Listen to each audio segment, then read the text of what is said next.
الحمد لله رب العالمين، الصلاة والسلام على أشرف الأنبياء والمرسلين وعلى آله وصحبه أجمعين، أما بعد. Baada ya kumshukuru Allah subhanahu wa ta'ala na pia kumwambia rehma kiongozi wa umma mtume msifika Muhammad sallallahu alaihi wasallam, kwamba leo nataka niwape njia na siri za upatikanaji wa riziki nyepesi na kuondokewa na umaskini. Njia hizo, kuna mambo ambayo mwanadamu anatakiwa ufanye, na mambo haya utakapokuwa unayafanya, basi hakika Mwenyezi Mungu ameahidi hatokufisha maskini. Jambo la kwanza ambalo unatakiwa ulifanye katika maisha yako, endelea kufanya istighfar. Kwa nini ufanye istighfar?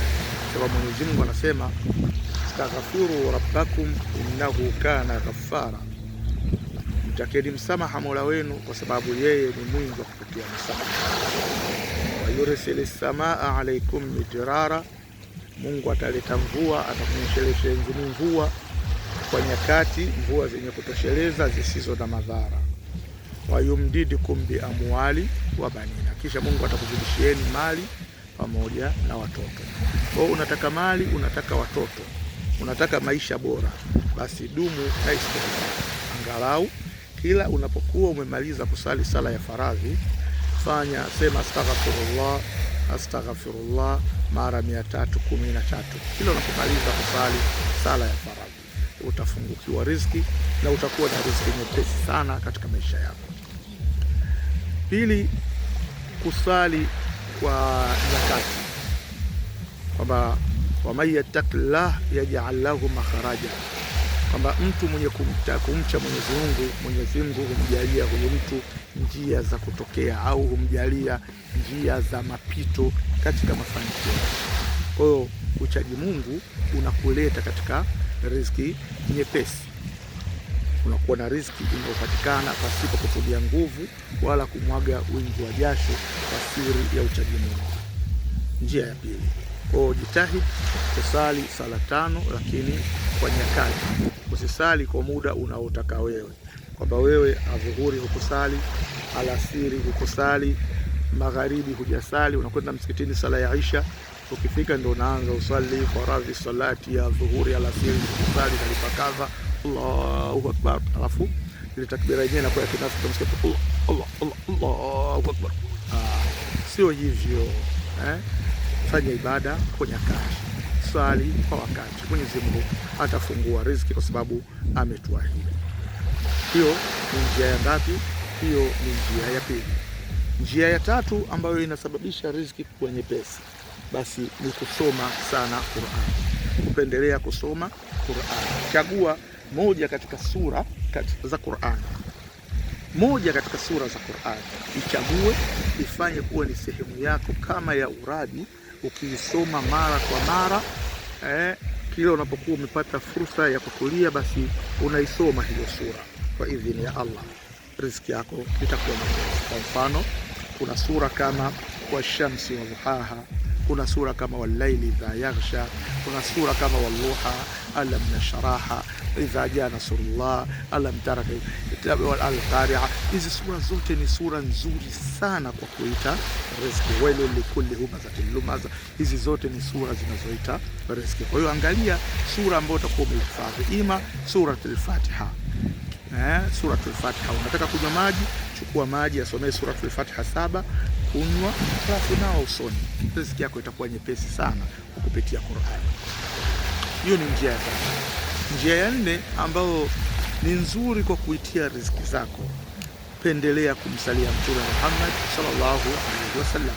Ni kauli ya Allah, anasema wama arsalnaka illa rahmatan lil alamin, kwamba tukuleta Muhammad isipokuwa uwe rehma kwa walimwengu. Kwa hiyo unapokuwa unamtakia rehma Mtume sallallahu alaihi wasallam, basi unatafuta rehma za Mwenyezi Mungu. Ndio maana Mtume sasa akasema, mwenye kunisalia mimi mara moja, mimi nitamsalia mara 10, mwenye kunisalia mara 10 nitamsalia mara 100, mwenye kunisalia mara 100 nitamsalia mara 1000. Kwa utaona ni jinsi gani rehma zinapatikana kwa wepesi na riziki zetu kwa wepesi kwa kutumia swalati ala nabii.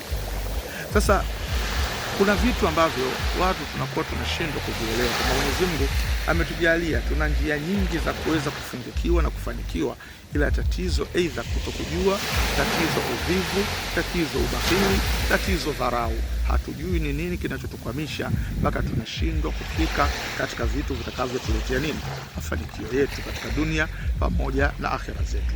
Kwa ndugu zangu, niwaambie kwamba Mwenyezi Mungu anatupenda, na katika kutupenda anatufanyia wepesi wa mambo mengi katika riziki zetu, lakini sisi wenyewe namna ya kuzichukua riziki hizo ndipo tunaposhindwa. Ima pia unaweza ukatenga muda wako kwamba unatoka unafika baharini kama hivi, sawa? Ukifika baharini kama hivi, unakuja muda wa maji kuingia, yaani maji yanakuja kama hivi.